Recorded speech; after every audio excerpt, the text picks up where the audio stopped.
Broadcasting live from the Zimmer Communications World Headquarters. This is Wake Up Mid-Missouri. Get ready, pal. It's Friday, I'm in love.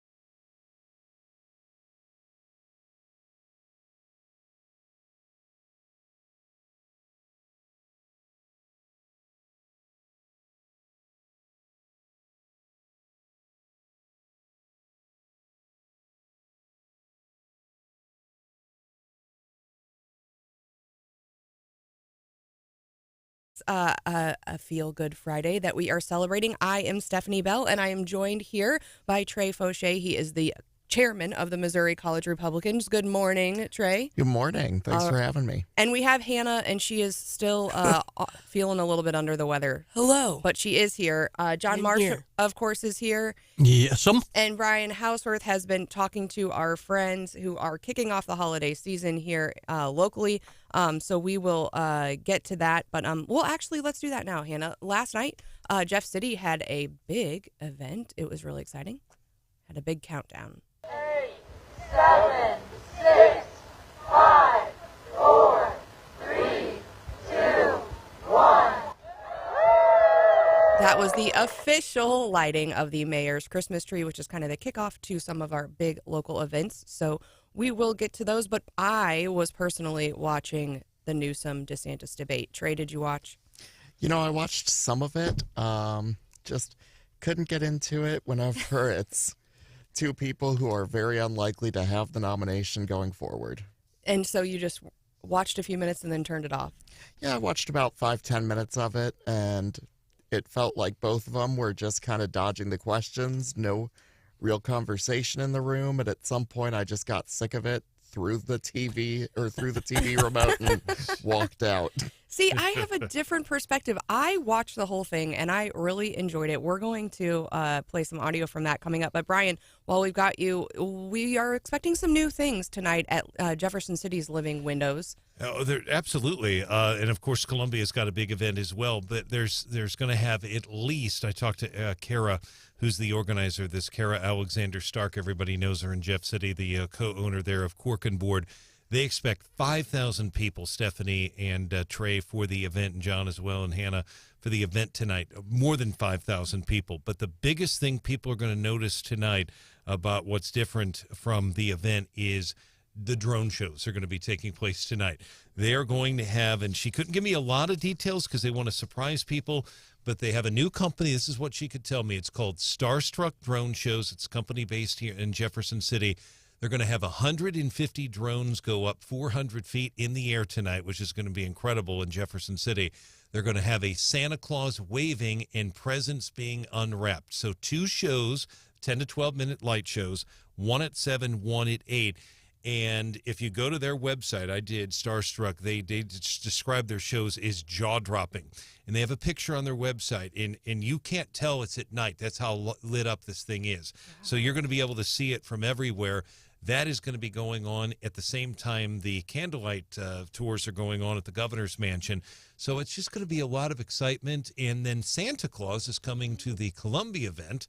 He very well may get on the sleigh and head down to Jeff City as well. But we know he'll be in Columbia tonight. But the one in Columbia is big, no question. But the one in Jeff City, I think it's bigger because you also have the governor's mansion as well, and the candlelight tours, and it's the Richardson family that donated the Christmas tree this year. That'll be lit at 6, and you can take a candlelight tour. It's all free. The governor's mansion, get this light show.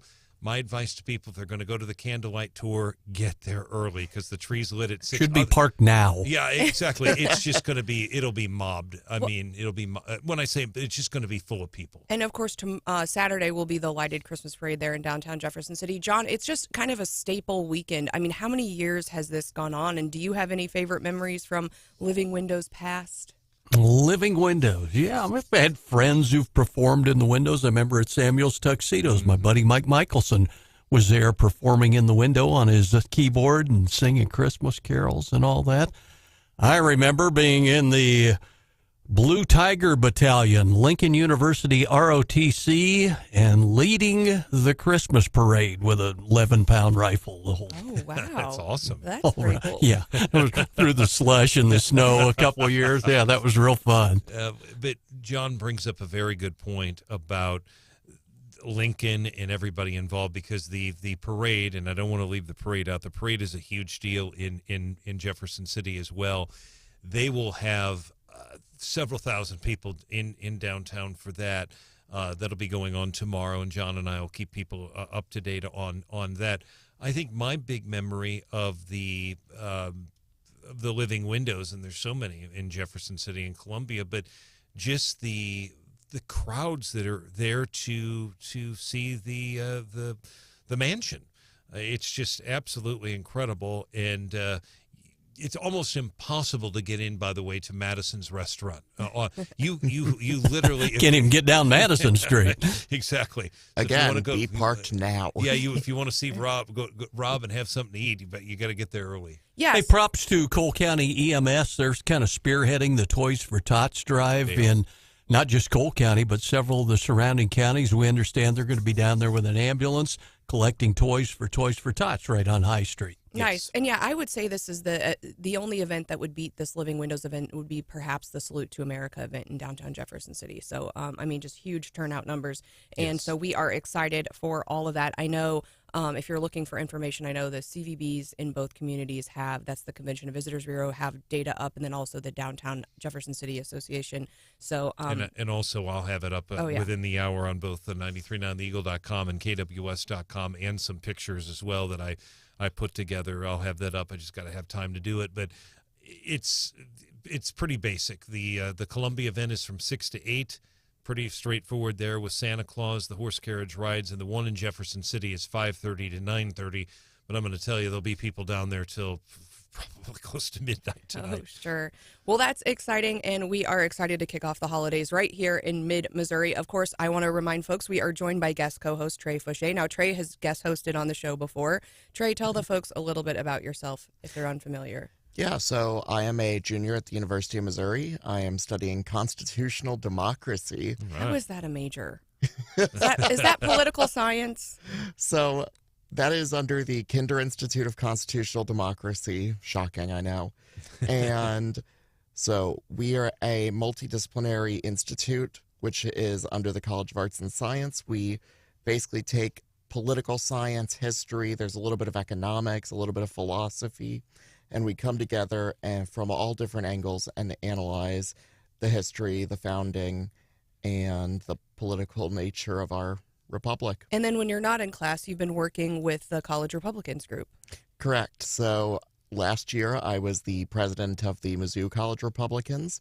This year, I am also the state chairman of College Republicans, and I try to be as active as I possibly can in Republican politics around the state. Well, we're glad you're joining us here today, even though I think you disagree with me about the Newsom and DeSantis thing. DeSantis, I feel like, came out swinging last night. I think it was his best performance on stage by far this cycle. We've got some of his opening here.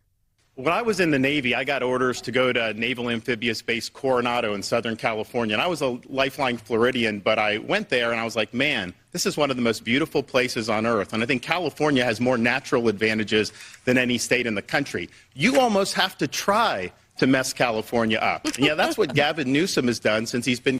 And it just went on from there. And he did have some help from Sean Hannity. A lot of folks were saying, hey, it's 2 versus 1. But some of my takeaways, John, you think that it was a strong performance. Did I hear that from you? Yeah, I thought Newsom had a strong performance. He had, not Newsom, DeSantis had a strong performance.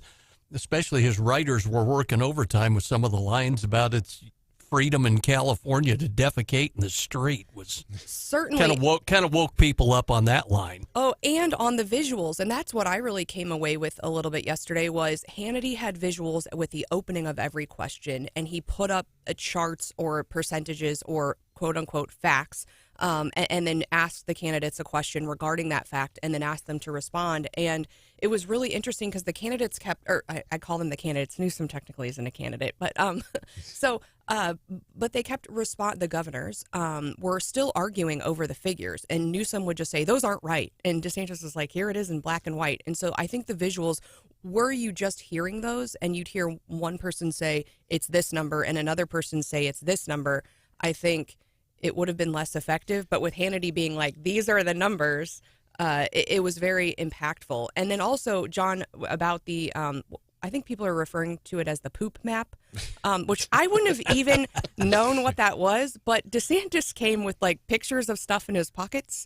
And so at one point he brought out a picture of, and they actually had to redact some of it, a picture that was rather explicit of one of the books, because Newsom was going after him about book banning. But then the other picture he had was, yeah, you're doing a great job. Here's a poop map of everywhere, a human has defecated on the streets. And I wouldn't have even known about that. But didn't you do that for What's Hot with Hannah one day, Hannah? I'm pretty sure you did. Like yeah, it sounds like something I would have done. and I would add one thing, too. It grabbed my attention that, and I understand where you're coming from, Trey, but I also understand where Stephanie's coming from. I did think it was interesting. Hannity said on his radio show that he was not going to take sides, and he but I still think overall it was really good. It was a good debate. And Hannity did say on his radio show right here on 93.9 The Eagle yesterday that he said he gives Gavin Newsom a lot of credit for coming on. He said a lot of people were surprised that he was coming on. He did come on. They do get along very, very well. And remember, Democrats are not used. They don't like the idea of debating. You hardly ever see the Republicans you just don't see that. I mean, watch MSNBC. How often do you see quote unquote debates? I mean, the talking heads do all the talking, and you have to fall in line with them. Gavin Newsom coming on Fox News and going on a channel like that, I do have to give him credit for that. Now, a lot of those people, most of them are not going to vote for him, but the fact he did show up and go on with DeSantis, I thought was good. Perhaps. I thought it was impressive. Not talking about what he said. I'm just saying the fact he came in to do it was, you got to give the guy credit. I think he and Hannity are going to be less friendly after how last night went. It did seem at times a little bit to be 2 versus 1, but I just don't think he had a very good performance. I expected, he's a slick guy, and when you see him just right on TV by himself, I really thought he might overpower DeSantis. DeSantis has not looked good on the stage, but I really thought DeSantis just walked away with it. And people are saying, I don't think it's going to change anything about the numbers. I really think DeSantis might get a bump from that. Really? I do. Because Haley has seen a drastic bump recently. Now she has the Americans for Prosperity endorsement. She's picking up some more movement in the polls in states like Iowa and New Hampshire and South Carolina. I don't know. I think it's starting to swing towards Haley in that number 2 spot pretty strongly. I think you're right, but I think this in particular will give DeSantis a bump. Now, I also think if Nikki Haley was on that stage versus Gavin Newsom, she would have walked away with it as well, and perhaps even done better than DeSantis. But given his past performances, I guess I was just, based on my expectations, I was rather surprised at how last night went. Well, if we're going with hypotheticals, what about Chris Christie up there with Gavin Newsom? Right? Well, we want to hear from you all. Did you watch the debate? And if you did, who won? Was it DeSantis? Was it Newsom? Or was it Trump? Text us at 573-874-9390. We're also doing what we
Far less concerning to me than the indictment against Senator Menendez, who's holding gold bars inscribed with Arabic on them from Egypt while he is still getting classified briefings today. That is Matt Gaetz getting us into the daily DC rundown. I don't usually agree with him. Trey, are you a Matt Gaetz fan? You know, I can't really say that I am overwhelmingly a Gates fan, but he has a point, right? He does. But do two wrongs make a right? Like if we have two bad apples, shouldn't we just get rid of them both?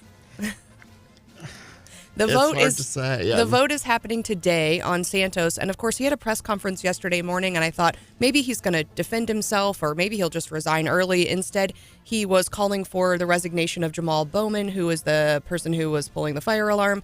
So just still pointing the fingers and completely, he's just delusional. Yeah. At this point. You know, Gates, again, he does make some really important points. You've seen a lot of people with the Freedom Caucus. They're standing behind Santos, even though politically they may not agree with him. They really want to see us keep the Republicans in the House that we have. And we can't really afford to lose the ones that are questionable, unfortunately. And I think a lot of folks wonder what the precedent would be if he's actually expelled. Well, something to feel good about on your Friday that's going on in Congress, since there's not a lot, apparently, and another reason to love Rand Paul. Apparently, Joni Ernst was choking at a lunch yesterday, and Rand Paul performed the Heimlich maneuver and was thanked by Joni Ernst. So they're still people, and they're helping each other. So I was glad to hear that. We also got an update on the Trump gag order. If you recall, we had some friends in Missouri on that team fighting for Trump. We were hopeful that the gag order would be narrowed, but we heard yesterday from a 4-judge panel that the gag order will be reinstated. Also yesterday, we were having a ton of walkouts. KJP walked out of a press conference after people started asking questions over one another. We also got a walkout in the Judiciary Committee by Republicans. The Judiciary Committee, Democrats voted to subpoena conservative donors Harlan Crow and Leonard Leo, and Republicans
mental illness am I suffering from that I continually keep screenshotting things that I know I will never see again, but I feel good. What are you screenshotting? You know what? I'll show you my screenshots. Okay. I screenshot a vintage store that I want to go to in France one day. Okay. I screenshotted Romeo and Michelle's high school reunion because I've never watched it and I want to watch it once. I screenshotted this girl's outfit, but a photographer was walking in front, so I missed the outfit. I screenshotted a coffee shop I want to go to in Lower East Side. 4-ingredient banana bark that I'm never going to make.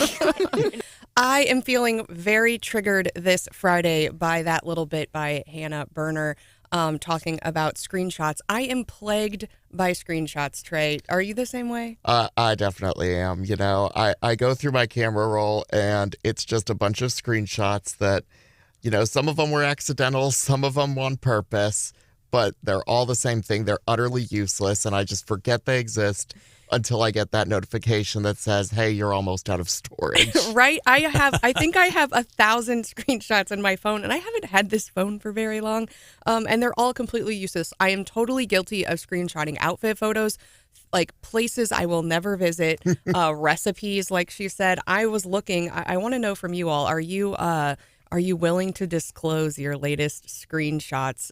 Text us and let us know what's sitting in your screenshots. Right now, for me, it's a lot of things like gift ideas. I see something and I'm like, oh, maybe I'll buy that. You know, I'm the same way. The other one that I saw that I just started giggling at just a couple minutes ago was it is a tour schedule for a band that I wanted to go see with my brother-in-law in Chicago. Oh, and yeah. It's The Longest Johns, which is a band that does sea shanties. Really? Because I wanted to see if I could get him to go with me to Chicago to go see that. Yes, I screenshot a lot and like text it to other people when I'm trying to save myself time. I know I screenshotted the message about the tri-level accident this week and was like, oh, right, Hannah, check this out. And so I send a lot of screenshots to friends, but You sent a lot of them to us when you were stuck in the big tri-level accident a few weeks ago. That is very true. thing. Hannah, what's in your camera roll? My most recent screenshot is an event that I would like to go to out of state that will probably never happen. A press release and a screenshot of my mom starting a Facebook Messenger group chat called Amy's Apple Watch Tech Support. Your mom is the best. She just got her first Apple Watch and she's been having questions. So all the siblings are in one group because she got sick of taking turns on who she was asking her questions to. Your mom is a genius. Your mom takes turns? Yeah. It's always me. Allegedly.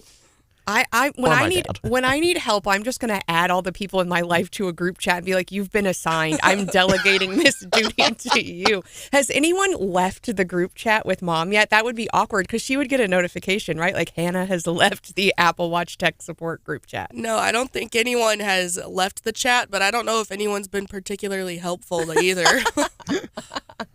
That's awful. Well, but it's a great idea. I think when you're younger, people just assume that you know how to operate these devices. But unless I'm Googling, I don't have any special tech knowledge. But usually in the past, I've been one of the younger people at my places of employment, and everyone just asks me all the computer questions. And I'm like, I don't know. I'm not that good. I can relate. Literally, my advice is usually, have you restarted your computer? Do you have an Apple Watch, though? So you have one, right? Yeah, I do. Okay. So, I mean, you have a little bit of experience. But yeah. Yeah. We had an issue yesterday, and I said, have you restarted it? Have you unplugged everything? But I hate when I get asked that question. I feel like it's like, are you stupid? Because that's the first question the tech people always tell you. Have you restarted it? Yes, I've already tried that. Before I came to Mizzou back in high school, I actually went to a tech center for my junior year of high school, and I was considering Rankin, actually, which is why I'm very interested in the one they're building down in Ashland. But I was actually there for IT. Oh. So I do know. Well, now everyone is adding Trey to their group chat for IT support. It's been a while. I will say I have gotten a little rusty over time. For my friends in small businesses, I love when the person on the other end of the phone is like, can I talk to your IT support? I'm like, you're talking to her. You're talking to her. That's me. Mark's not here. Yeah, we're going to work through this together. But they're always shocked when I'm like, I don't have anybody. That's like us here when I have issues. I go down the hall to the web developers guys. Yeah, we have a lot of support at Zimmer, and it's very nice because we have experts in almost all the fields. But yeah, in small businesses, sometimes you just gotta work it out. But I like this new. It's kind of like phone a friend. I like this new group chat thing. All right, we are also. While I have all the Gen Zs, are you Gen Z, Trey? Technically, I am. yeah. While I have all the Gen Zs in the house, I thought maybe we talk about the word of the year. Merriam-Webster, and usually when we get these, they're like super woke. Do you remember what it was last year, Hannah? They're silly. But this year, I think I'm on board. Merriam-Webster's word of the year, authentic. You think that word is overused, Hannah? Yeah. Trey? Yeah. But authenticity is a real thing, and I think the reason why Merriam-Webster, I think, is picking that word is because we've been so focused on AI, and a lot of it is, and then influencers and that kind of thing. And I think it comes into the political realm too. You know, the best politicians, I think, are those who we can say are authentic. And then with AI, there's so many questions. Is this deep fake? Is this photo? Is this, recording? Is it authentic? Well, authenticity wasn't the only word that Merriam-Webster used. There were 13 additional, and you were saying how it's political. One of the 13 is indict. Yeah, they definitely always have kind of their own bend. And so there are some words on this list that I'm not even sure I know what they are. And I think maybe that's because I know what deep fake is. And but Riz is not a word that is in my vocabulary. You all are going to have to explain. And it's RIZZ. You guys are going to have to explain this to me. Hannah, do you want me to take this one? Yeah, because I'm embarrassed. Do people use this word in real life? Yeah. Unfortunately, yes. Okay. I think it's incredibly stupid. Use it in a sentence. Yeah. So Riz tends to refer to a gentleman's ability to attract women. It's like his game. Which is the Charm 'em nicest up. way I can put that. Like swag? So like instead of saying John has game, he'd be like, yeah, John has Riz, or he. That's it. Sorry, John. But people actually say Riz that word. her up. Or Isn't that the line? Yeah, risen her up. Yeah. So it's like swagger. Kinda. How would it be different? It takes it to the next level is, I think, what you It's get Gen at. Z instead of millennial. Okay. Fair point. Well, the Oxford Dictionary is actually like having people vote, and they're having they have competing words that they want people to vote on, and all of these they say are significant for this year. One is Swiftie versus de-influencing. Now, I know what a Swiftie is. I don't live under a rock. But de-influencing is a new trend. I do know what it is, but it's kind of a 2023 thing, right? I actually don't know this one. Oh. De-influencing, it's like if you were influenced by someone to buy a product and then you get the product and find out it's really terrible and you got duped, you basically just get on the internet and say, hey, I'm going to de-influence you. It's like the TikToks where like, I bought it so you don't have to? Yeah, it's like okay.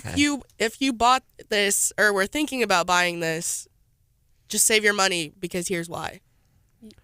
Well, I think that's fair, and I think that's really helpful because I think people don't go back and say, "Yeah, I got, I bought this and it was terrible." And so I find those videos really helpful. Heat dome versus prompt. What are these things? Does anyone use those words? I have no idea what you're talking about now. So a prompt, I understand what they mean by prompt. Prompt is the instruction you're putting in the chat GPT. And those I've heard are really, I don't use it as much as I probably should. But those are really important. And apparently you only get out of chat GPT what you put into it. And if you put in bad prompts, you get garbage back. So you got to get really good at the prompts. Heat dome, I think that probably has something to do with climate change. Situationship, that's a new one, right? You're laughing at me from again. Jersey Shore leftover or something? A situationship refers to a relationship which is completely one-sided. Is that right? Or it's like it's complicated. It's Gotcha. complicated. You That's like a true millennial thing, though. It's complicated was like one of the OG Facebook relationship statuses, right? Yes, it was. Okay, so I do love, especially today on a Feel Good Friday, I love that authentic is the word of the year instead of last year's gaslighting. there we go. See, I told you it's always kind of like woke and woo-woo. Yeah. Last year's was gaslighting. The year before that was vaccine. And before Oh my that was gosh. pandemic. Okay, well, if you disagree with authentic, we want to know what you think the word of the year should be over authentic or the word indict. Or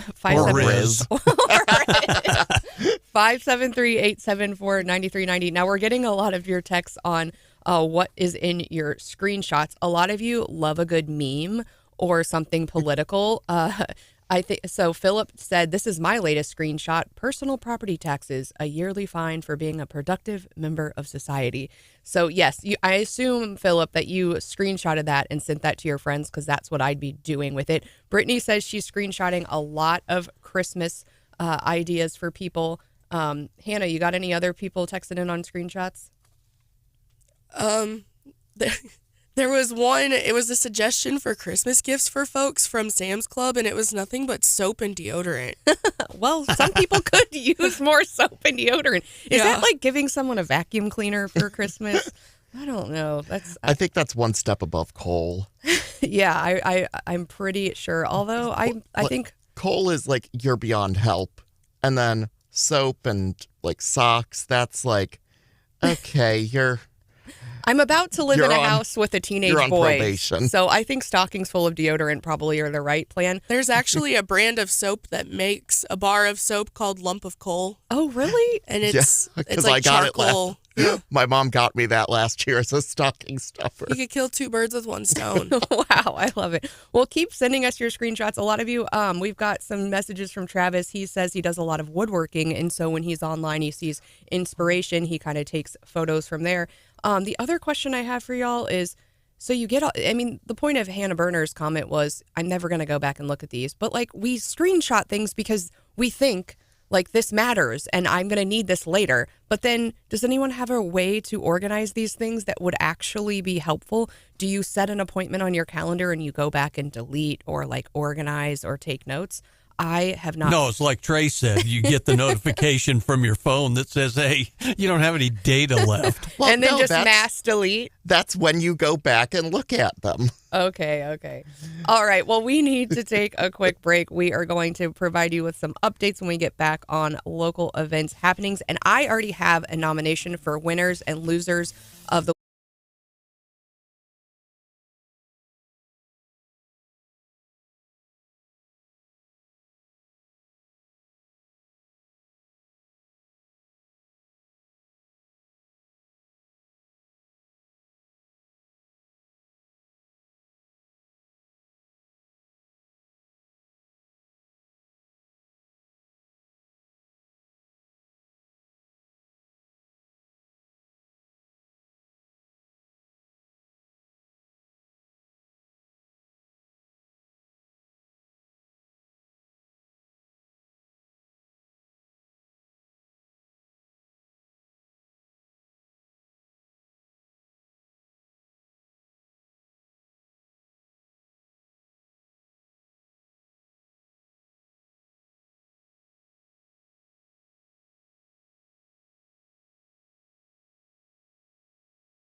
chairman of the Missouri College Republicans and a student at Mizzou.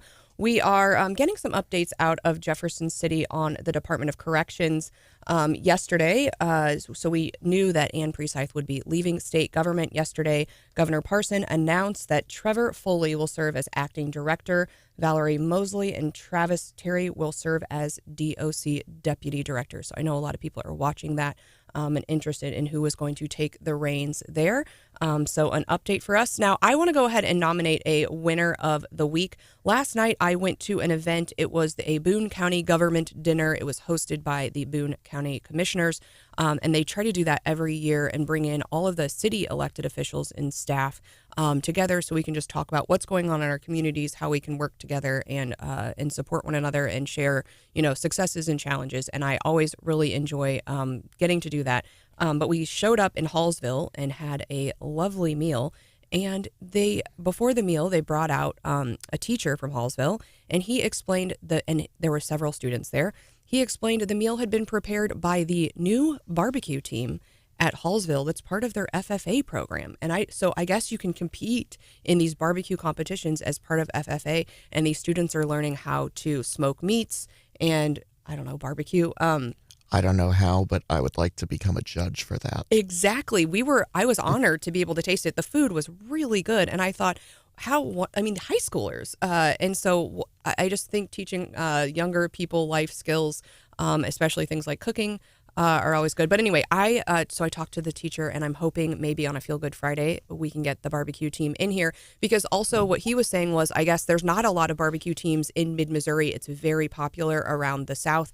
And so encouraging other FFA programs in high schools, talking to you, Southern Boone, about getting a barbecue team is something that they're looking at doing. So I thought that was wonderful, and I'm going to nominate them for winners of the week. Now, Trey, you guys just had an event with the Mizzou College Republicans here recently, and you got some other events going on. Tell us what you guys have been up to. Yeah, so let's look ahead first. I always like to be looking ahead at things. At Mizzou Wide on Thursday, December 7th, 4 to 7 p.m. is Deck the Columns. All students, faculty, staff, and community invited for cocoa, cookies, and photos with Truman as we deck the columns and as we ring in the holiday season. I like that. On Francis Quadrangle. Okay, and you just had an event this week. That's right. On Wednesday, we hosted Missouri Attorney General Andrew Bailey and got to interact with him, ask him questions about his office, his life, how he came to be the Attorney General. His getting into office was not the most traditional. He was not elected. He was appointed by Governor Parson back in January. I don't know what. Yeah, I think it was. Yeah. So he's coming up on 1 year. That's hard to believe. Yeah. We're already in December. That is super hard to believe. So then tell me, how many students are showing up to your regular events? How many students do you consider members at Mizzou? It really does vary meeting by meeting. Predominantly, we are a discussion-based organization. So we come in, we sit down, and we discuss the nuances of different policies. One of our more heated discussions is always abortion, especially the trans issues. A lot of those tend to bring out a pretty big turnout, both of college Republicans and members of the less right-wing clubs on campus, so to speak. Certainly. But no, it's a very strong organization, especially and incredibly tight-knit. I like it. All right. Well, we hope to see more and more young people getting involved and actually discussing the issues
comment.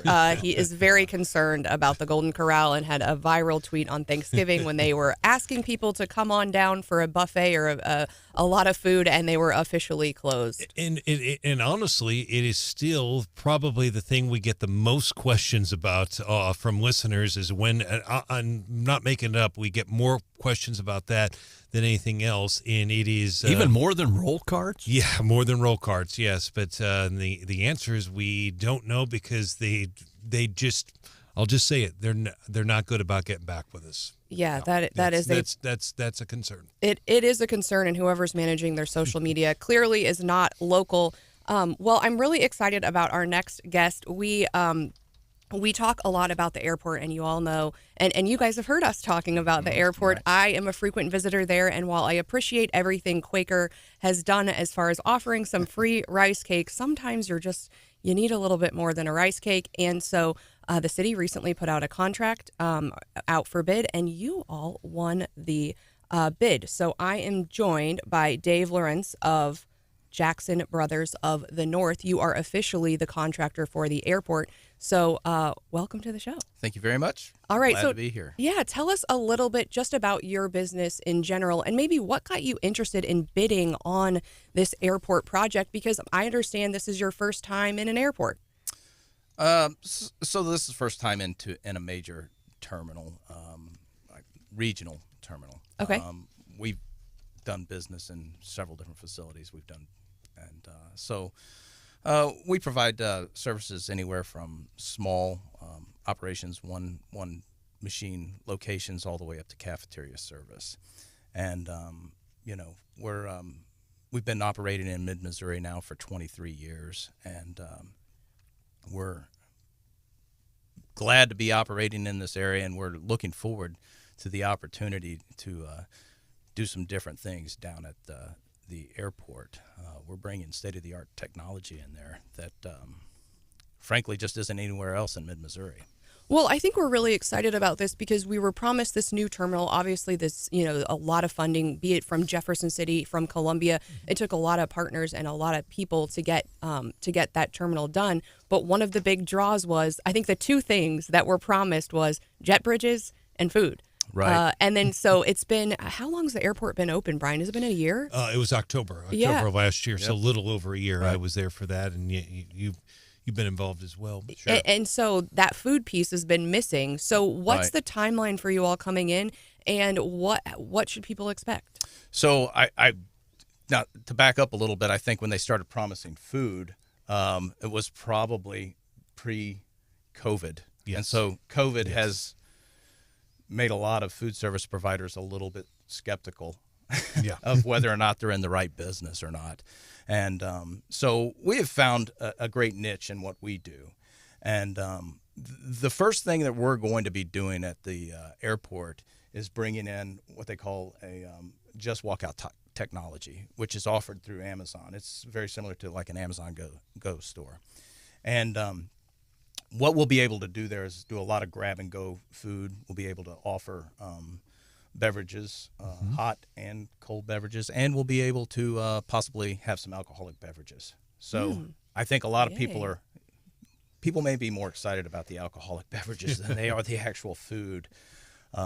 Long term, we're hoping that the population and the traffic that is generated through there will give us the opportunity to provide hot food service as well. So, well, I appreciate you coming in and answering questions. I know it went before the council, and I talked about it. And in the council packet, it's 2 pages, and I'd like you to kind of elaborate on this because they don't give a lot of detail in the council packet. But it mentions, just like you said, the just walkout technology that would operate 365 days a year. It says in here, restaurant area, it mentions the council packet, limited hot food menu. This is straight off the packet. Limited hot food menu will be available once the city completes construction of the kitchen area. Can you elaborate on that? Right. So right now we're dealing with an empty space. Yeah. I mean, studded walls, and it's just open. So, exactly. I mean, the construction for that facility is going to take, we're hoping that phase 1's going to be ready to go in 6 months. Nice. They'll get in there, construction guys will get in there, they'll take care of the empty space. and have phase 1 ready to go for the Amazon team to come in within 3 to 4 months. From that time, we're looking at another 3 to 4 months before we're live.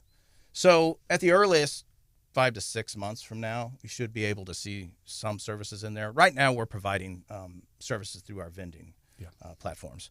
And, you can use credit cards, cash, and what I guess that's just about it. Credit cards and cash. If I may follow up very quickly, and I really appreciate the information because, again, you have a lot more than what's in the council packet. Ideally, and I know, we don't know what's going to happen with this kitchen, and they're doing a lot of work out there, but ideally, what would you, sir, like to see, ideally, with your facility out there to serve the public? If you could do... Well, in a perfect world, we're able to serve both sides, land and air. It gets a little difficult. I've heard a lot of comparisons between the Jefferson City Airport and the Columbia Airport, and as a pilot, I can tell you they're two totally different operations.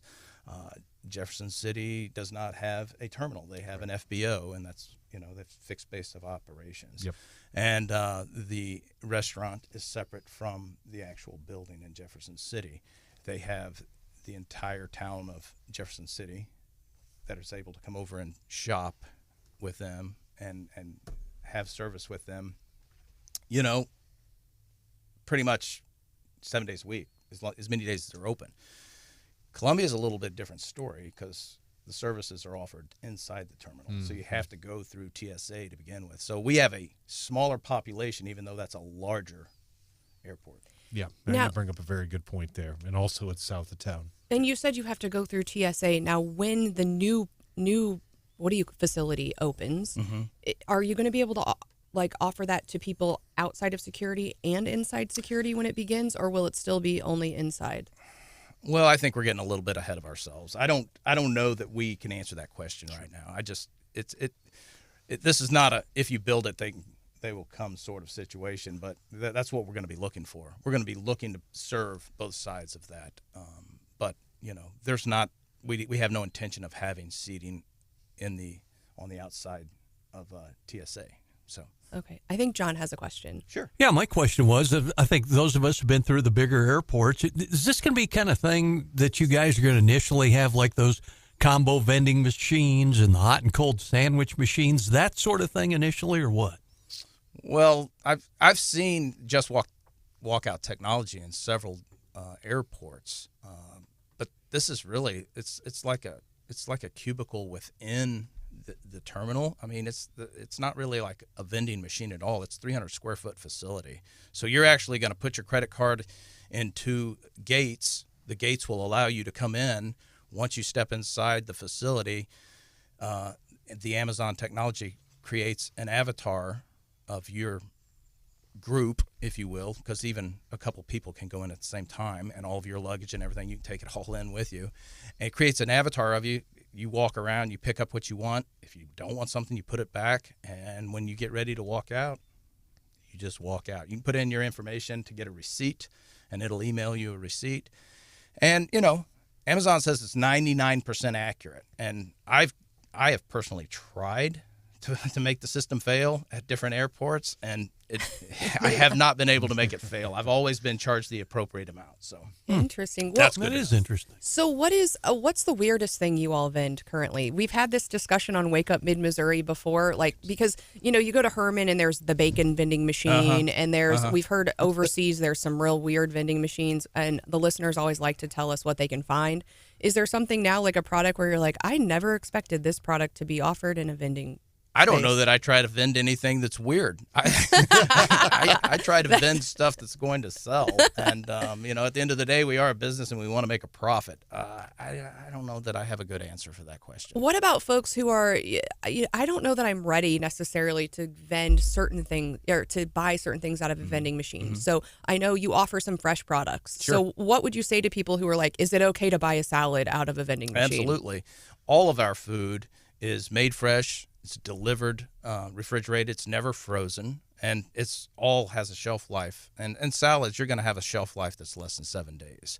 So your ready-made salad mixes that you're getting at Walmart, probably have a longer shelf life than the ones that we are selling. So, yeah, I mean, we serve fresh food made daily, delivered fresh, never frozen. We also have branded items as well that have been frozen and then brought back to a refrigerated state. But all of our products are delivered on refrigerated trucks and good to go. So you said you don't try to vend weird products, but do you? So what are some of your most popular products, and is it regional? Like, are Mid-Missourians weird in that we really like Fig Newtons or we really like Oreos? Can you talk about some of the most popular ones and any ones that have surprised you? Well, I will tell you that one of the surprising things is per capita, Mid-Missouri is one of the number one sellers of Mountain Dew.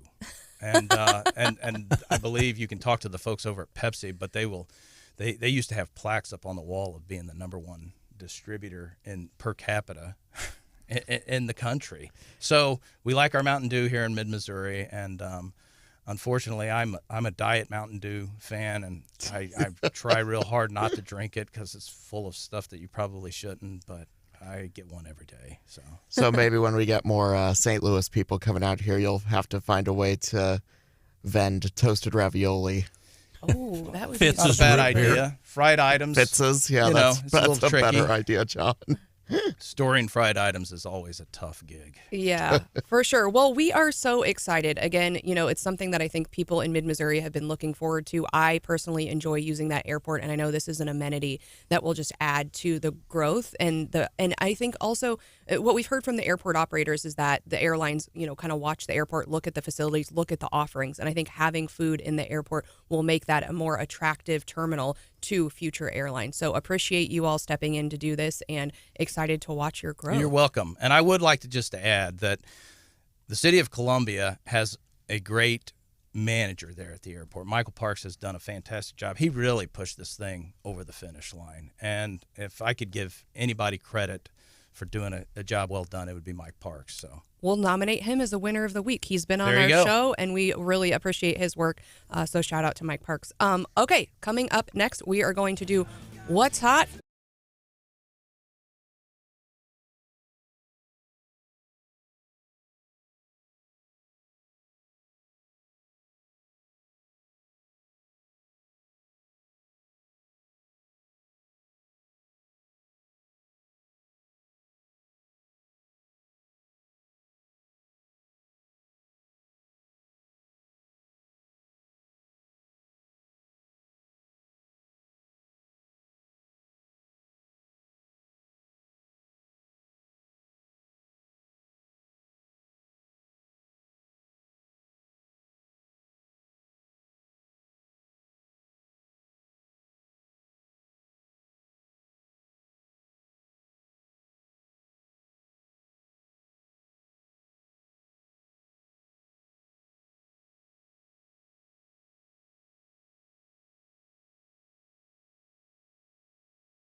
Hey. That's clever. I like that. Very good. All right. Well, it's still kind of what's hot with Hannah because she sent me the article that we're using for this, or the inspiration, rather. And that is, after 25 years, McNugget Buddies are coming back. What are McNugget Buddies? It's a little toy you used to get in the Happy Meals. And so Happy Meals are coming back? They're doing their adult Happy Meals again. Remember last Ooh. year? Yeah, I think someone misspoke when we were talking about that. Yeah, slightly. Adult Happy Meals with special toys, right? And this is the McNugget Buddies. Yes. So so can you order what, like chicken nuggets and just regular Happy Meals? Anything special about the adult Happy Meal? Not that I can tell. I think it's just going to be, a slightly bigger portion. So I like this idea, honestly, because we've talked about, Hannah, you had someone in for your wedding from Australia, and the one thing that blew his mind were the sizes of our fast food sides and the drinks. McDonald's French fries specifically. He said the large was gargantuan. Like our medium fry is what they would call a large. So I think that's right in that our sizes have gotten really out of whack. And especially with everyone, with the economy the way it is, I'm always flabbergasted when I go through the drive-thru and have to buy food for 5 people that, and then watching some of it go to waste because it's not like you're going to reheat fast food. Although, Hannah, I think you've told me that sometimes you will do that. Do you reheat fast food? No, my husband does. Yes, that's right. And burritos from Taco Bell. Ugh. And the look on your face. So I think, having an option that is not the bucket o French fries that might be more affordable for folks who are just looking for a quick bite to eat, I think's a good thing for McDonald's. absolutely. Plus, who doesn't want to have a little toy after their meal that's going to get thrown away in 2 days? I remember those things. I remember my kid got them when they were out the first time around, and they were sort of shaped like a McNugget with little hats and stuff. Are on they them. like Yeah. figurines? What are they? Yeah, so they look like little... Kind of like a Mr. Potato Head, but a chicken McNugget? Yes. But you can't move their little pieces. Well, the funniest thing about this is the kind of headline there is returns after 25 years. These are older than I am. Oh, gosh. The Gen Z's making us feel old with their words of the year and their McDonald's. But that's the craziest. Risen on the nuggets. Oh God. gosh. John. But McDonald's has this incredible staying power. We were just on the road, my family, and we tried to convince the kids to go somewhere else because we have a McDonald's in Ashland, and so we eat a lot of McDonald's. And I said, how about this? How about this? How about this? Only McDonald's, Mom. And I'm thinking, what? I don't know if it's the marketing. Certainly the food is good, but it's just today, Brainwashed.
That countdown was posted on Facebook. We've got Mayor Ron Fitzwater with his granddaughters counting down to the mayor's tree lighting, officially kicking off some really fun local events here in mid-Missouri. Of course, we've got Living Windows in downtown Jefferson City and the parades. We've got Living Windows in Columbia. John, what are you looking forward to?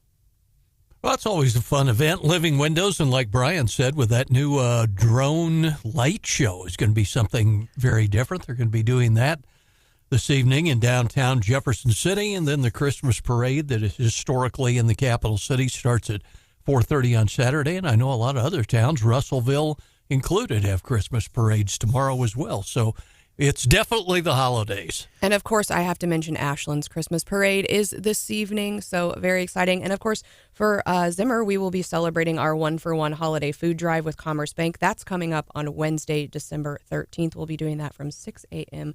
to 6 p.m. So very exciting. Tell you what, those drone light shows are absolutely incredible. Where did you see one? Because I was telling Hannah, I swear someone told me they saw one in person, maybe at a football game at like a halftime show.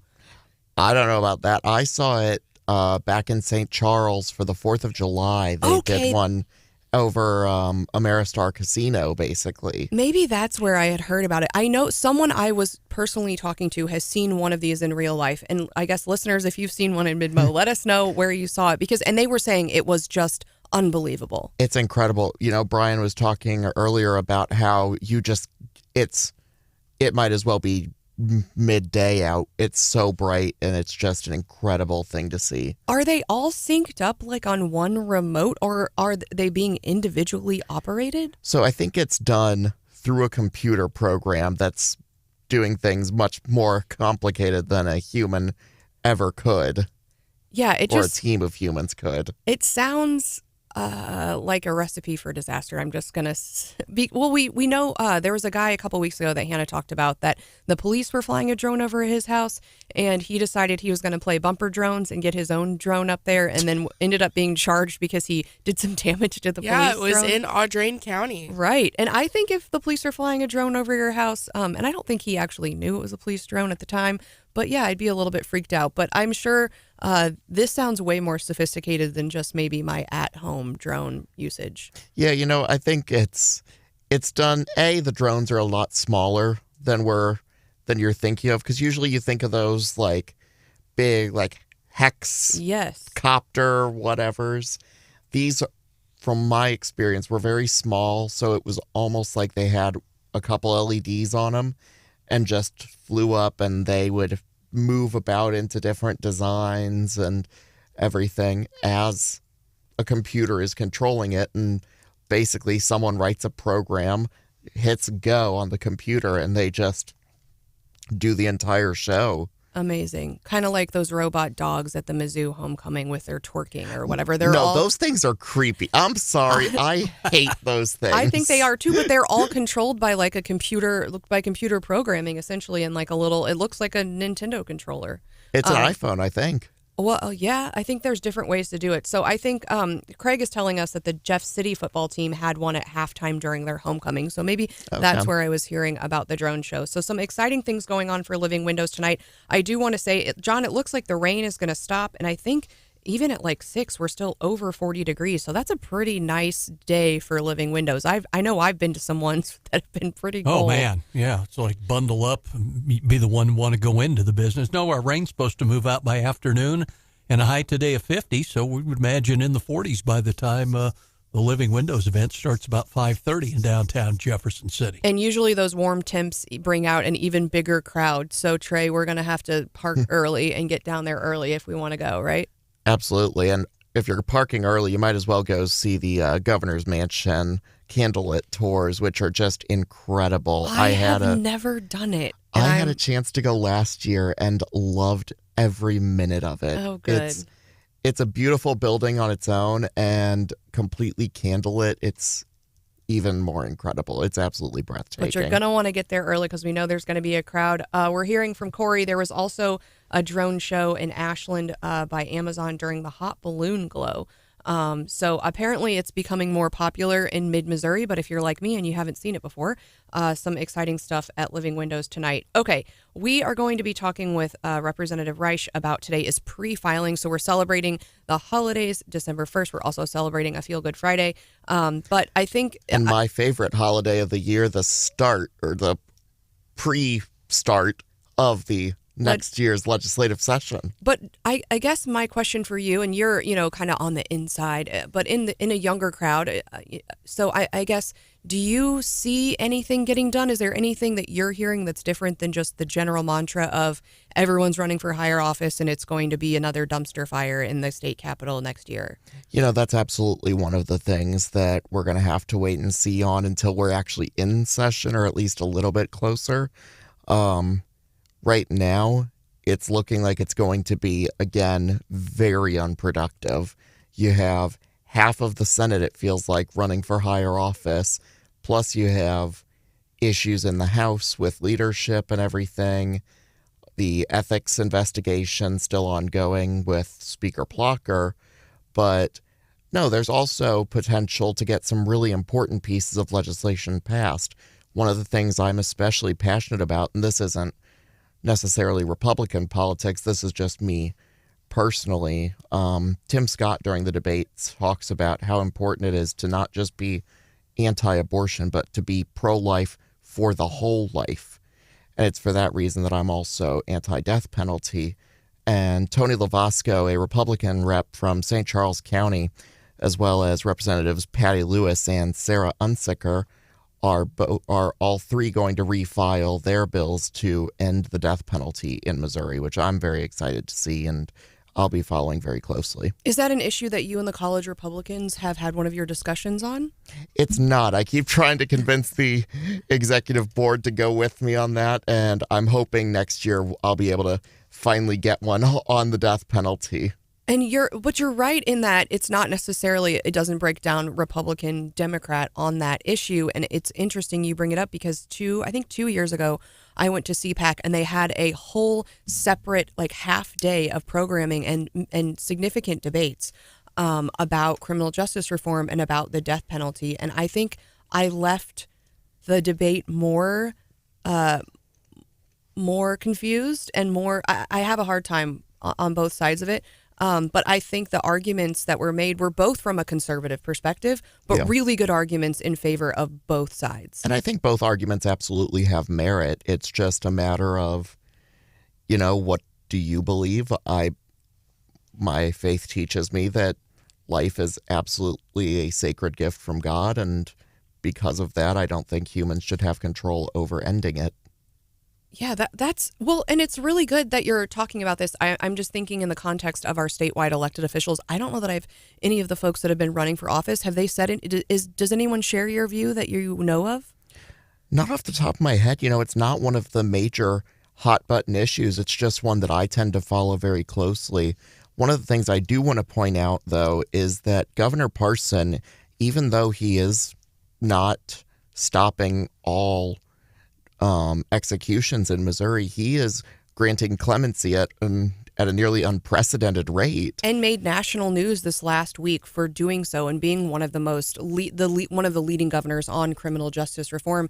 And a lot of he's letting people out, people who were in on drug charges, like small burglaries and that kind of thing, which I think probably is the way to go. And I think that's always kind of been my thing with criminal justice reform. I think I approach it from an economic perspective of how much is it costing us to execute these people, or how much is it costing us to keep these people in prison their whole life? Absolutely. And is it really merited? If you're really a true economic conservative, is that the right answer? And I usually come to the conclusion of no. But obviously, with what we've seen lately with the uptick in violence, you have to do it in a very measured way. And I think what we know from the governor is I think he had 3,600 clemency petitions, and I think he denied 2,600, but he's also granted a whole bunch. So, I think that process takes time, but he's looking at it very carefully, which I think is what you have to do. But with this, I think what we hear, and I want to make sure I get to this, I think what we hear with statewide elected officials a lot, we hear them talking about national issues. And I see this at every level of government, and it really frustrates me. I know it got involved in one of the local Ashland races, and people were really fired up about people's stance on the Second Amendment. And I'm thinking, what on earth are we going to do at the city council really level that would anyway implicate the Second Amendment? Like, we just don't touch that.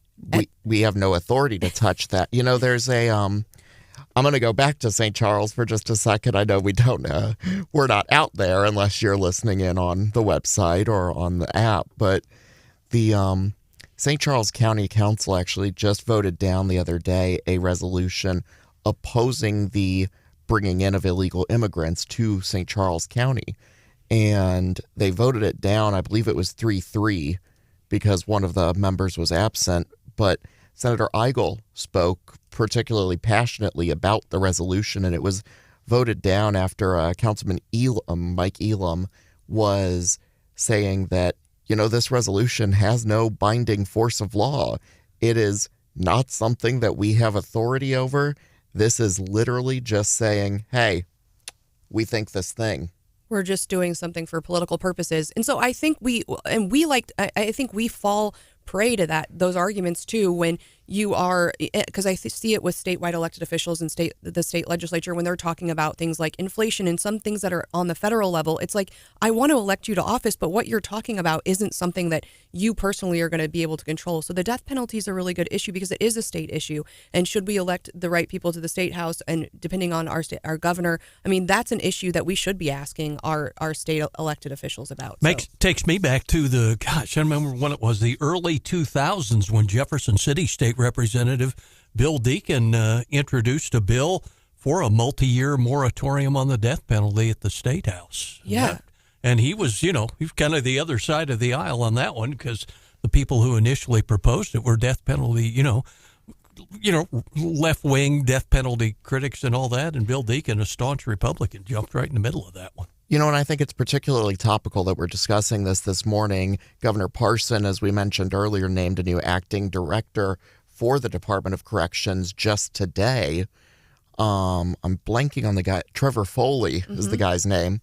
And it'll be interesting to see if he has any policy changes coming up with the department, especially when it comes to capital offenses and death row. Yeah, there's a lot of really interesting things going on and newer programs at DOC that I'm hopeful as they kind of get off the ground, that we can bring some folks on to talk to the Wake Up family.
Except for this. An Australian ex-convict just learned during a medical checkup the source of his longtime sinus headaches was a balloon filled with marijuana that he'd hidden in his nose while serving time 18 years ago. The guy's plight documented in a British medical journal, which called it the, quote, first reported case of prison-acquired marijuana-based rhinolith. A rhinolith, if you don't want to get out your medical dictionary, a stone formation within the navel cavity. The guy said, yeah, he stuck the balloon up his nose after his girlfriend sneaked it into the prison where he was serving time, went back to his cell and tried to pick the balloon out of his nose, but it went further into his sinuses and out of reach. Then he assumed the sticky icky had passed through his system until he had a recent x-ray that revealed a rubber capsule in his head containing degenerate vegetable matter. The drugs were extracted, prompting Aussie officials to label packages of THC gummies with not intended for nasal application. And I know the rest of sticking something up your nose in that story. We talked about little kids and my kids even swallowing things they shouldn't, but we forgot about prisoners and their penchant and criminals and their penchant for putting things in places they shouldn't, I guess. That's right. If you talk to your corrections officers' friends, they simply refer to that smuggling as keistering. Oh, no. Really? That is bad. But marijuana up the nose and then just forgetting. I mean, you can't exactly, once you do that in prison, you can't exactly say, I have a problem, because then you're just tattling on yourself. Exactly. So you couldn't report it. Almost 20 years later before he finally got it x-rayed. My question is just, how did they not notice that? Like, to my knowledge, guards are still there during visitation. Oh, the prisoners get away with so much, don't they, John? Oh, for sure. I mean, more drugs in the prison than there is on the street. Oh, my goodness. Unlike Brian Hauswirth, I have not spent time in the prison system. Yeah, but he did work for the prison system for a couple of years. To use our favorite term. Yeah, he did. But yeah, no, I've had friends who are guards, and we all talked. I still remember this one story about, we were all sitting around talking about how bad our week was. And I was like, I had a lot of meetings and a lot of Zooms, and, it just wasn't a great week. And my friend who worked in the prison said, well, I was on 24-hour keistering watch. I don't know what you call this, John, but basically they had put someone in solitary and they were just waiting for him to all things must pass, like release. Our story yesterday. Yes, they were waiting. And so I guess that somebody has to keep an eye on these people. And then once that happens, then that's the proof that they need that the person, ate or did whatever with the random item. You ever Thank you, counselor. You ever get that thought through your head that, this job is really tough. I would rather be doing anything else. Yes. Maybe not anything. Maybe not anything. Although I still stick to my guns in that the dirtiest, grossest job, the dentist. I could never be a dentist. I would not. I would rather be a prison guard than be a dentist, honestly. That's fair. So I'm a cancer survivor, actually, and anything healthcare at this point, I'm like, nope. I've seen it all. I've done it all. I'm done. You're done. Well, we're happy for you for that. And I know I've got a lot of friends right now who are struggling with cancer. And I think there's a word I'd like to say about cancer that I can't say on the air, but we're glad you're with us today, Trey. And ditto. Right. Yeah. All right. Coming up, we are going to have Representative Cheri Toalson-Reisch. I think last time she was on the program, Hannah, did we get the dump button pushed? I was not here. Oh, no. Yeah. I was. We're going to remind her of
us is that really a lot of you have he gets that question all the time. So we love it when you participate as part of the family. Of course, we'll be nominating winners and losers at 8:30. So text us, especially if you got some local winners and losers. We'd love to get your nominations. Trey, you already got one? Tell you what, Stephanie, one of my favorite winners year round is joining us next, and that is Representative Cheri Toalson-Reisch. Yes. Good morning, everyone. Good morning. Now, off air, before we were just talking, you caught a little bit of this DeSantis-Newsom debate last night. What'd you think? Well, I just thought they were doing a lot of talking over the top of each other. But again, facts are facts. You look at the numbers, unemployment rates, tax rates, people leaving the state. I mean, Florida wins hands down over California. It was really hard for Newsom to just overcome any of those facts. And he kept quoting alternative facts, I guess is how you would put it. But it was like we saw the numbers in black and white here. So you weren't buying it. No, not at all. I think it was a good night for DeSantis. I think it's the best we've seen him on stage. But I will say there were a couple times that I agreed with Newsom. Hannah, I think you've got some audio here. Why the kids were locked out of school for so long. Joe Biden is in the pocket of the teachers union, and so is Kamala Harris. That's why they fought school openings when he came in there. It's Kamala when they had Harris, that in Ron. It's Kamala Biden came Harris. into office. That is something I think people just say, what is it? It's Kamala, like the punctuation, Kamala. And I think a lot of folks have gotten in the habit of purposefully pronouncing it kind of like Kamala, or wait. How do you? I can't even do it. Kamala, that's right. The wrong way. And I think some people think that's like the cool thing to do, and it's like insulting her in some way. And I'm like, again, you win on the issues on Florida. We don't need to mispronounce her name to somehow try to put her down. Let's talk about substance and quit pronouncing her name wrong. The other thing, one of my takeaways from the debate, people have no idea how to spell Gavin Newsom. And if you recall, when Governor Parson when Governor Parson was elected, we spent months educating people. It's not Parsons. You heard no and you S still, on the end. You still hear it, and it's Governor Parsons. And last night, everyone wanted to add an E to Newsom. I saw it all over Twitter. They spelled it New-some, and there's no E at the end. So if he continues to elevate himself in the political realm, let's at least spell the guy's name right. I don't think it's an insult to spell it wrong or to pronounce people's name wrong. Stephanie, the struggle is real. Nobody can spell or pronounce my name. That's a very good point. I do think that, of course, I know how our listeners feel about the debate. I thought it was good television. I thought Hannity did a good job. Obviously, Governor DeSantis did a good job. And I say, like I said, at 6 o'clock hour, I do have to give the governor of California credit for coming on Fox News and doing that, because a lot of Democrats would not go on with Han, and he did. And I thought it was good. I wish there would have even been a little bit more time. But I thought overall, I thought it was a good show. And I think it's an interesting concept to have a red state and a blue state governor in general debate. I would like to see more stuff on substance. But we've got to get to the State House while we have you. We are celebrating a Feel Good Friday, but we're also celebrating pre-filing and really the kickoff of the start of the next legislative session. What issues are going to be top priority for you, Representative? So I think mine will be the same as most of the Republican majority: initiative petition reform, more school reform. I think we need to get just common sense legislation. And it's not about passing a lot of legislation. It's that what you pass needs to be good common sense. And back to basic government, law enforcement, roads, things like that, public safety. Now, on initiative petition reform, I think everyone says they want initiative petition reform, but even among the Republicans, there's been a lot of disagreement about what that is. Are there meetings or conversations happening now for Republicans to go in on a united plan for initiative petition reform? We have had some caucuses and discussions on this. There will be multiple people filing multiple bills, everything from 5 out of 8 congressional districts, raising the 50% plus one up to some magic number, whatever that may be, 57, 54, who knows. But you'll see a lot of bills filed, and we'll see what can get through, if anything. I think John Marsh has a quick question for you. Yeah, Representative, you were right in the middle of it when we talked to you about it. Got the big tax cut, the biggest tax cut in state history ever passed. What's your feel for when you come back in January? Is there any chance of another round of tax cuts? Absolutely. I'm a taxpayer watchdog, and I want to continue to see the state income tax drop. There is a formula built in. If state revenues continue to rise, our state income tax will continue to lower. I voted no on the gas tax, and I think we need to be more efficient with our tax dollars. But we're going to keep chipping away. I'm looking forward to maybe some personal property tax legislation coming through. People can't afford the taxes now. That's why I'm doing the initiative petition in Boone County. Some counties have already passed it through their commissions. So that's been keeping me very busy right now. Representative, we appreciate you coming in. Again, pre-filing is starting this morning as we speak in Jefferson City. I'm on the House website, and I don't see anything updated yet, but I'm sure there are lawmakers as we speak right there filing bills. We know you're going to file something involving initiative petition. You mentioned school reform as well. So I'm not personally filing initiative petition. There will be several representatives filing multiple bills. Okay. I'm going to, again, refile on expanding the charter schools to include Columbia. I think the numbers, again, speak for themselves. Facts are facts. And, they're down to the 25% in the state.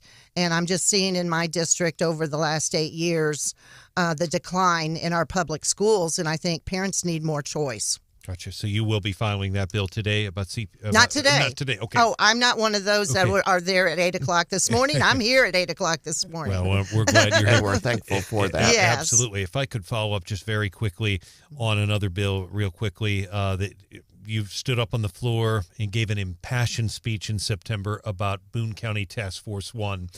You and the governor are strong allies, but you strongly disagreed with your own Republican governor. He vetoed the funding for the Boone County Task Force 1. You led a successful override GOP supermajority that overrode their own Republican governor. Have you had a chance? The Senate didn't take it up. Have you had a chance to talk to the governor, and will that bill be filed again? I did get a chance to talk to the governor after that, and the governor and I do work very well together. You all were talking earlier about criminal justice reform and how many pardons and commutations. I've worked with him personally. When he did his first commutation was Demetrius Woods here in Columbia, and I spearheaded that drive, and he has done multiple commutations for me. So we have a good relationship. We don't have to agree on everything 100% of the time, and it's a mutual respect. Absolutely. And I think the key is in terms of how it was reported by me is I didn't hype it up. You just disagree on that issue, and you did, and then the Senate didn't take it up. So you think there'll be any sort of movement on the funding for the yes, absolutely. Okay, so I support all public safety, but I'm really passionate about Missouri Task Force 1. I did get a law passed on the USERRA. Federal law will now match Missouri's law. And if they're deployed in state or out of state, they will be treated equally. And I was very proud of passing that legislation. Thank you. So we're coming off of one of the least productive legislative sessions in Missouri history, unfortunately. We're going back into the legislative session in January with the identical makeup. Do you foresee improvements in the process, or are we going to be seeing another standstill session? So here's what I say. The House gets our work done. We do our job. It's the Senate that has problems, and they need to come together, sit down to the table, and talk it out and work it out before they get to that floor.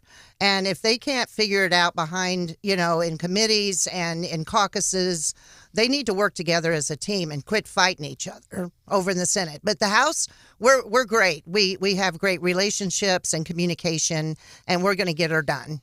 Now, you expect to serve on many of the same committees that you were on last year. What's your favorite committee? Elections and elected officials.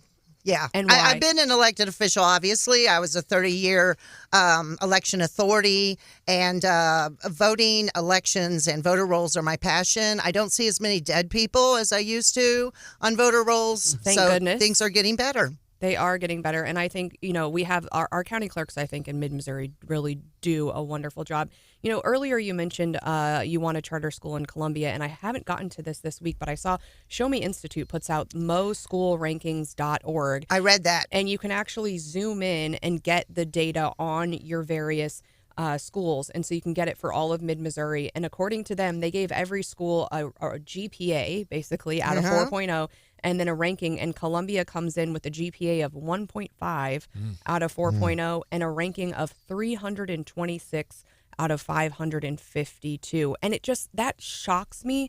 There's so many smart people in Columbia with all of the healthcare institutions, with the university. I mean, people who care about education, to watch that and then to think the answer is to keep doing what we're doing.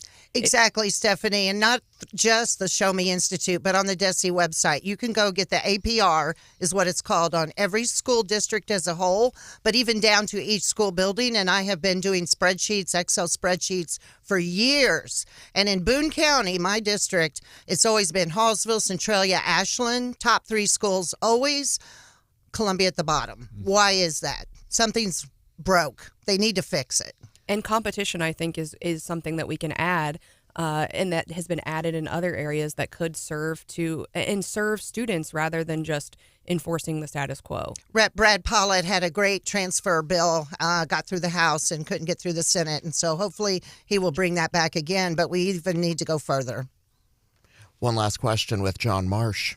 Representative, I know we had Vivek Malik, our state treasurer, in with us yesterday, and Dr. Tobler was saying, boy, yeah, that unclaimed property, it was kind of onerous to get through all that. You've been involved with that for a long time, haven't you? So I am the official ambassador for unclaimed property, starting with former treasurer Eric Schmidt, and then my good friend Scott Fitzpatrick. I get, you wouldn't believe how much money and to how many thousands of people I've returned money to. So if anybody wants to know if they have money, come to me. I will help find it, and I will get you your money. I don't think I'm going to call you an ambassador. I'm going to call you the unclaimed property bully. Bully? What? It's a good. It can be a good term. My sister, I call her my travel bully. Like when I'm feeling like I'm feeling like I want to stay put, she challenges me to be better. And so I think in some ways you can be a good bully and say, no, get out there and get your free money. It's important. Yeah. So Randy Tobler, I told him about it a long time ago. He wouldn't do it, and I made him sit down here at this desk, and we did it and got it done. You're the unclaimed property. Plus czar. I like it. All right. We are going to do the morning bell next. We are talking about TikTok and China the state of Montana. And then coming up after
in decades. It was up 8.9%.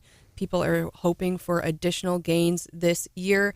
But again, futures all is celebrating Red Shirt Friday with us, except for Trey. Sorry about forgetting to remind you. But that gets us into our morning bell. Now, we got some news yesterday out of Montana. Trey, what's going on in Montana? So a federal judge has decided to block a motion by the Montana government to ban TikTok. Now, they were the first in the nation. Now, a lot of folks have banned TikTok on government devices, which I think is perfectly acceptable and fine. If the government or your employer owns your device, then they can tell you how to use it. However, this was going to ban it on, and it wasn't going to penalize individuals. I think it was going to basically fine and penalize anybody who allowed access to the app. And so it would really get after some of the companies and I think even the cell phone providers. So others have looked at something similar, but not just on government devices, on any device. And the judge said, can't do that. Yeah, that's right. Montana lawmakers passed this bill in May, and it's been up in the air ever since, really. I don't know about you, Stephanie. I use TikTok, and I love it. Well, we played some audio before earlier today about screenshots that I picked up off of TikTok, and Hannah has Hannah, how can we find you? And despite conservatives saying they hate TikTok, every time you mention TikTok on this show, you get additional followers. So we know you guys are on it. Producer_Hannah is how you can find me. And you recently, you actually produce TikToks. I just scroll through them. I do the same as you, Stephanie. But yours are pretty good. I don't do a whole lot of them, but I try. You went on a journey the other day after some misplaced mail. You accidentally mailed some expensive packages to an old address, and you told the story on your TikTok. Yeah, as you're shopping for, Christmas presents, maybe you're using apps that you haven't used in a while to buy said Christmas presents. You might just double check your delivery address before you click submit. Because I had to go stalk the mailman and the UPS man in Jefferson City the other day. And I was nervous for you because people have really gotten after porch pirates. And I'm like, you better be careful. I know. Taking packages off of someone else's porch. I know. I was looking around you for got a ring history cameras. of this too, don't you? Oh, yeah. This is the second time it's happened with the same business. And those people who... The people who live there are probably frustrated too. Like, really? Can this gal update her address or what? Well, hopefully I've gotten all the good stuff before they see it. So, John, we know you aren't talking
for the winners and losers of the week. All right, it's one of my favorite times of the week on a Feel Good Friday, celebrating our winners and losers of the week. The first winner I'm going to throw out there is Mizzou Volleyball. We got to see them win and get the announcement of their bid for the NCAA tournament. They are playing, playing a match today. I'm not a volleyball person, sorry y'all, but they are facing Delaware today this afternoon at 4:30 Central in this first round. So exciting. I think they took 2 seasons off from being in the tournament and are back in this year. So cheering on Mizzou Volleyball. And that's being played today in Lincoln, Nebraska. Oh, awesome. All right. Well, Trey, who do you got for winners and losers? You know, for winners, I'm also going to obviously go to Mizzou because, well, darn it, I'm a student there. I might as well. And I'm going to say all of the students at Mizzou because we are 1 week away from finals, and it's going to be fun. You know, actually, I do have a little trick to get out of finals. It's a little risky, but I'm going to try this live, and I'll tell you how it works in a couple weeks. But I really don't want to take finals. Luckily, I have incriminating evidence against the Clintons. I'll check back in with you and let you know how that worked out. If you lived through it. I hated final season. All right, so you got, those are winners. You got any losers? You know, sometimes a politician really just puts his foot in his mouth, or in this case... Sometimes? That's all the time. Very true. But sometimes you forget your own history. And if you forget your own history, you are doomed to repeat it. And that is what happened with the Secretary of Education on Monday, I believe it was. Yes. In a meeting before the the Western Governors Association, he decided to invoke Ronald Reagan and say that the Department of Education, we're from the government and we're here to help. And he forgot the C word. A little bit of context there. Absolutely. And it was embarrassing for him. And I think I had secondary embarrassment. When you watched it, you're just like, oh, so close, but so it was hard to watch. Far away. All right, Brian, who's on your list? Yeah, it was definitely an interesting time to see him say that. Got a couple. I'm going to go ahead and go with the Living Windows organizers in both Jefferson City and Columbia. Should be great events. Santa Claus coming to the event in Columbia, horse-drawn carriages. Huge drone show tonight, folks, in Jefferson City. And, of course, Toys for Tots will be at the governor's mansion. They're collecting toys for underprivileged children. So if you can help them, please do, because they could use your help. I have one more winner, and I had a chance to meet them, Stephanie. I think you remember how excited I was. Brad Nessler and Gary Danielson from CBS. I got to meet them. Oh, my God, I was so excited a couple weeks ago. They're going to do their final game on CBS tomorrow involving the SEC. They'll be back for Army-Navy next week, but Georgia, Alabama, because the SEC's contract for TV and football is going to ABC and ESPN. So if you go to Twitter, it's real negative about, especially Gary Danielson. I'm telling you, he is outstanding, and Brad Nessler is outstanding as well. I think they're great, but tomorrow they're going to have a heck of a game to call. Alabama and Georgia, 3 o'clock on CBS. Enjoy it. And what's your prediction, Brian? He had a hot take earlier this week. I stand by it. Alabama, I believe, is going to win. Why do you say that? I really do. I think Jalen Milroe will have his team ready to go. I'm probably the only man outside of the state of Alabama that is picking them. He's rocking the Roll Tide red. Yeah. I definitely think they're going to win, but I think it'll be a great game. I really do. And Dominic Lovett from Georgia is going to be really, really tough, along with Brock Bowers. Should be a great game. But tomorrow on Twitter, I guarantee if you go there tomorrow, half the Alabama fans will say that Nessler and Danielson are rooting for Georgia. The Georgia fans are going to say they're rooting for Alabama. And I just wish sometimes the fans that are doing their games, they'd see how they don't, but they never look at each other's tweets. But that's what will happen tomorrow. I think Alabama will win. Nobody knows, but I know this: half the fans will say they're rooting for the other school. You know that. I know that as well. Well, Sandy is nominating Hannah for Winner of the Week. If you don't know, Hannah's not been feeling the best, and I think as someone who has employed people and who works in places like this where it's important that everyone shows up, Hannah could have said, you know what, guys, I'm not feeling it. And she has been carrying on. And so I think we're all thankful for that. And I hope you start feeling better soon. But we're glad you're here, Hannah. Thank you, and I apologize to anyone having to listen to my voice sounding like this. Well, you have some nominations, don't you? I was going to say, you have a very interesting nomination from what I've heard. I have an in-house nomination that's just going to speak for itself. It's easier, folks, to get information about the Callaway nuclear plant than it is about the Golden Corral opening in Columbia, Missouri. So should we, but I think maybe we should also, so Brian Hauswirth, winner of the week, that was a good comparison, but maybe we should nominate the Golden Corral's social media team for loser of the week because, we focus on local here and they just keep putting out these announcements that have no relevance and they're completely oblivious that the location here is closed. And they're not my frustration with it is they're clearly not looking at it because their Facebook page is it's blowing up. People are just very upset because they keep saying, come in, they think they're open. You'd think someone would see these, and then you can't get a hold of anybody at the company. So, there was another outlet, more of a blog that said they were opening a couple weeks ago, and they have not. They've got a chain link fence there. You've got a lot of trash to clean up. You got all those porta potties to remove. I mean, it's just it's a mess. But that is a good one, and I'm going to throw in a nomination for Hannah too for coming in and doing the best she can. It's hard to work when you're not feeling well, and I hope Hannah feels better. And it's really going around. So yes, it is. Everyone, we hope you stay safe. Now, y'all are next. No, absolutely no way. not. No, we don't want that. We do have a fun show coming up on Monday. I know John's going to be hosting, and he'll have co-host Casey Burns in. She does a lot of political consulting and has been in and around Missouri politics. So excited for her to come in for her first time co-hosting. John, you have any winners and losers? Well, how about a winner right out of the box? Gasoline in mid-Missouri, even in pricey Jefferson City, now officially below $3 a gallon. So we'll take it. I couldn't believe it yesterday, John. I pulled a Hannah and I drove from Jefferson City to Columbia and then back to Ashland, all on E. And I thought, I am not going to make it. Wow. And so I was on EE, like beyond. And so I filled up my tank less than $50, John. And I was like, wow, I haven't seen that Pretty number good. in a while. That is tough. But yeah, you definitely you don't want to be driving on empty like that because you don't want to break down. It's worked for me every time except once. I understand. That's all it takes, right? Exactly. Yeah. I still remember. I'm thinking about the Lindley Rennick murder trial.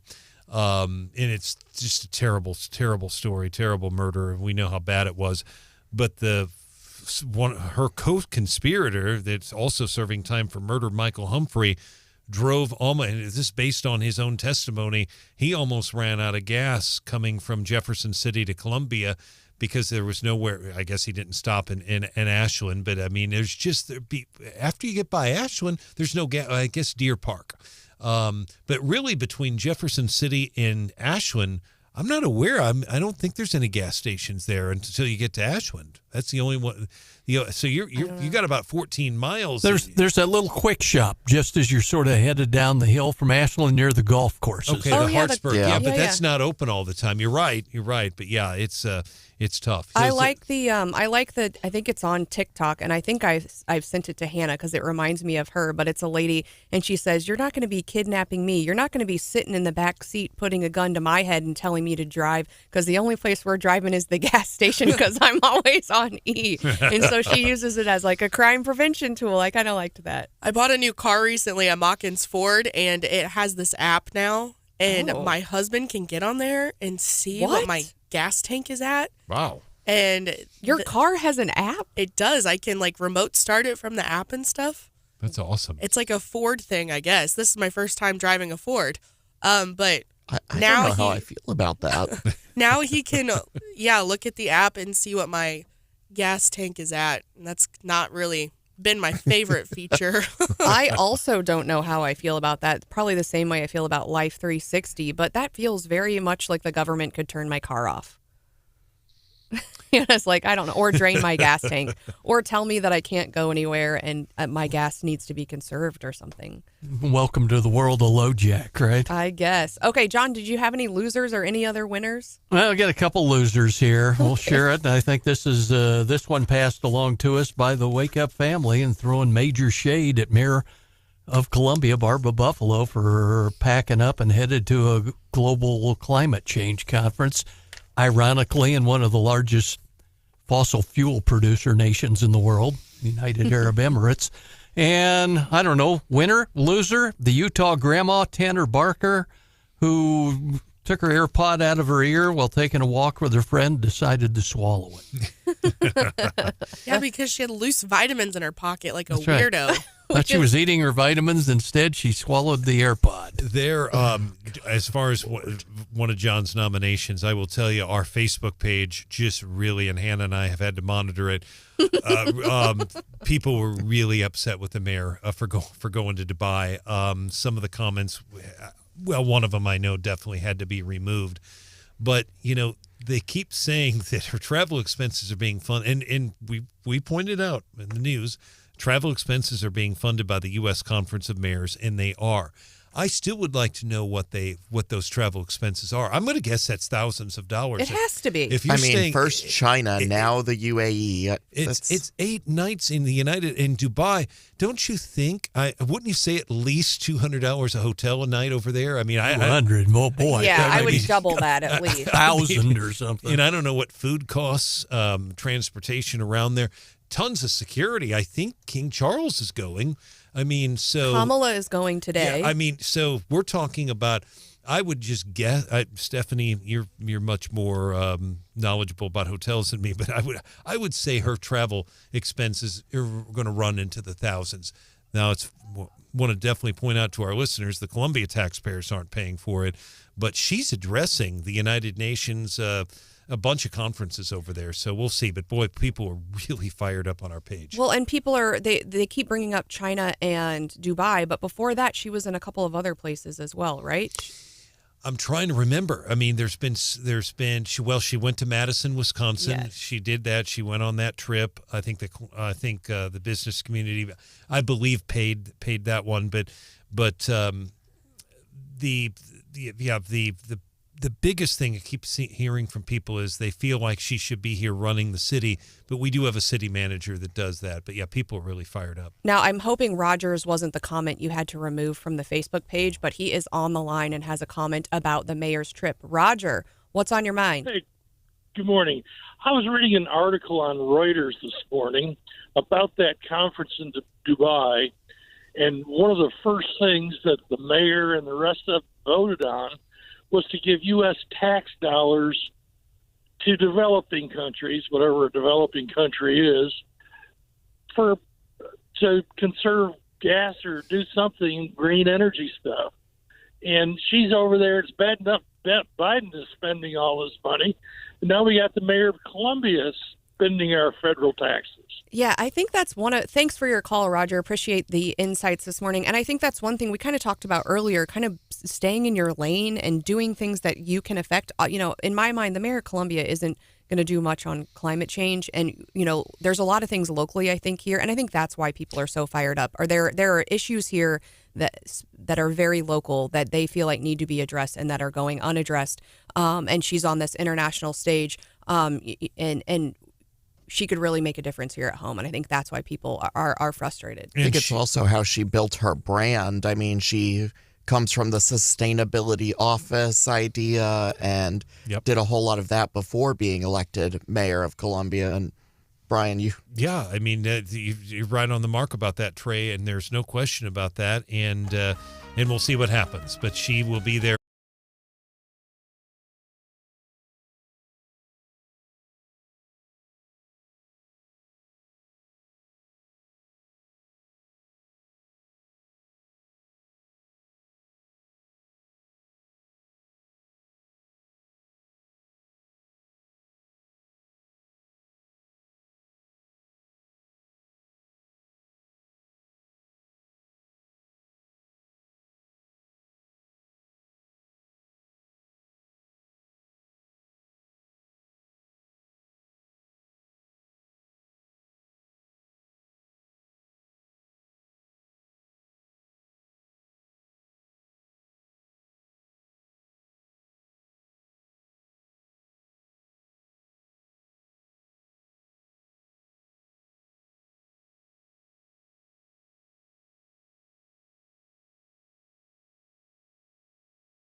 9 o'clock, we wanted to make sure Representative Reisch asked us to let people know she will be the speaker at the Pachyderms meeting today at Dickey's Barbecue.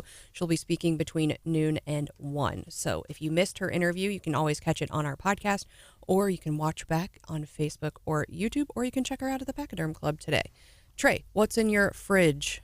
You know, one of the things I wanted to bring up, Stephanie, you're going to have to enjoy your cheap gas while it lasts. Uh-oh. OPEC has come out and said they will be cutting the oil that they are sending out into the world, trying to boost some prices. They're also going to be adding Brazil to the block, and that's really one of the fastest growing oil-producing countries in the world right now. So that gives them just an in with that economic alliance. So don't hold my breath. I'm planning a road trip in January. Should I be worried? Yeah. All right. Source is unclear. Citation needed. Okay. All right. John, what's in your fridge? Well, something Trey mentioned earlier on. Trevor Foley, the new acting director of the Missouri Department of Corrections. That was after Director Ann Precythe announced her retirement, said she was headed back to the Carolinas. Her last day is Tuesday, and he'll take over the department, at least on an interim basis, on Wednesday. Nice. All right. Well, I saw this announcement. I know I heard a lot of chatter in Ashland about the Mosier's grocery store that is going to be sold. Roger Mosier has been in the business, I think, for more than 40 years, and I know, is a listener of the program, and a lot of folks are familiar with him. They issued a release this week that chain will be sold to Pro Food Systems, and of course, we've had Sean from Pro Food Systems on the program before. Their company's doing amazing things, and especially in like leadership and training, and they do these conferences. But I was excited to see that, and especially excited to see it kept local. John, have you heard chatter about that as well down in Jeff City? Yeah, that's the word. And I think they have about 8 stores in mid-Missouri that are branded as Moser's, several in Columbia.